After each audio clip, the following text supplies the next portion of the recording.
Gentleman is recognized. Thank you, Madam Speaker, and thank you to the gentleman from Arkansas, Mr. Hill, for yielding me the time. I rise today in support of my legislation, House Resolution 935, the Small Business Mergers, Acquisitions, Sales, and Brokerage Simplification Act of 2021. Madam Speaker, this bill isn't new. We've been here before. In fact, this will be the third instance that my legislation has actually come to the floor. And each time, members of this body have unanimously supported the legislation before us today, and I certainly hope that the third time is the charm. But let's be clear, for small privately owned businesses, merger and acquisition advisors and business brokers perform crucial roles in preparing these privately held businesses for a sale or a merger by finding and screening potential business buyers or partners. These brokers play a vital role in navigating M&A transactions to successful outcomes. Unfortunately, federal securities regulations technically require an M&A broker to be registered and regulated by the Securities and Exchange Commission as well as FINRA, just like a Wall Street investment banker selling or buying publicly traded companies. This is a problem long identified by both practitioners and the regulators themselves. So whether it's a small locally owned store in Holland, Michigan, my hometown, or a Fortune 500 company, today, the same rules apply, regardless of the size of the business, the size of the transaction, or whether they are publicly or privately held. And sadly, these last 2 years have only increased the need for my bill. Despite $5 trillion in COVID relief packages, which have often picked winners and losers, rising costs due to inflation are making it difficult for many small businesses to keep the lights on today. Recent data from the Federal Reserve itself showed that 85% of small businesses experienced financial hardships and difficulties in 2021. And according to the Small Business Administration, 68% of small business owners say they are having a hard time keeping and hiring staff. Nevertheless, small businesses continue to be the backbone of all of our local economies. Just look at my home state of Michigan, which is home of very large companies like the automakers and office furniture makers and chemical companies and medical device companies.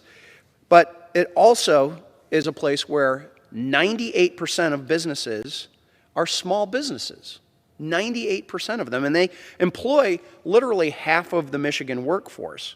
And just as important, for every $100 spent at a local business, roughly $68 stays in the local economy, according to studies.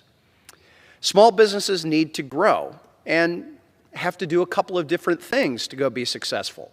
For some, that means they need to consolidate. Some, they may need to restructure and try to recover from the challenges that have been exacerbated by whether it's the pandemic or the economy or whatever it might be.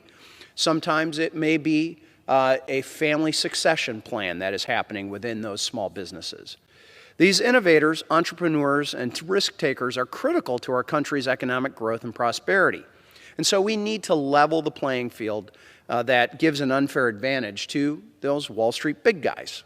So how did we get here? As was discussed in 2006, merger and acquisition brokers attempted to address their concerns with the Securities and Exchange Commission by developing a rule that would codify and simplify the, quote, broker-dealer regulation.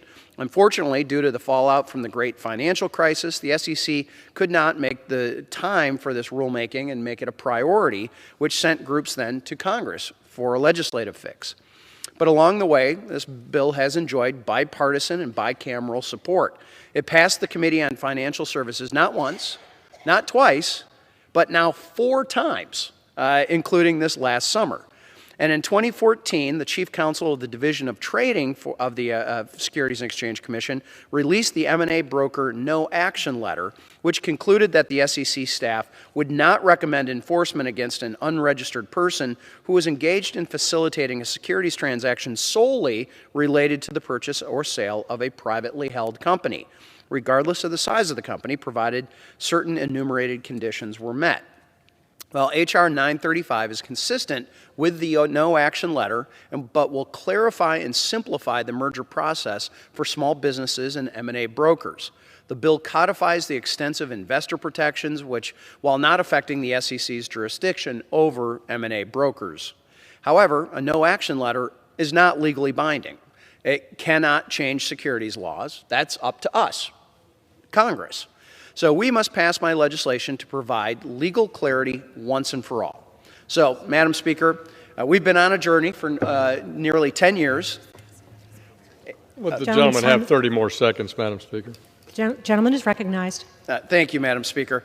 Well, we've been on this journey for nearly 10 years, going back to the 113th Congress, and while many of the members who served with me back then no longer remain, the challenges in small businesses face have not dimmed. And I want to take a minute to recognize my colleague, Representative Brian Higgins from New York, who has been the original co-sponsor from day one, and he has been on this journey every step of the way, as well as Congresswoman Maloney and Chair Waters and Ranking Member McHenry. So again, I urge my colleagues to pass this common sense bipartisan legislation, Gentleman's time has expired. And I yield back.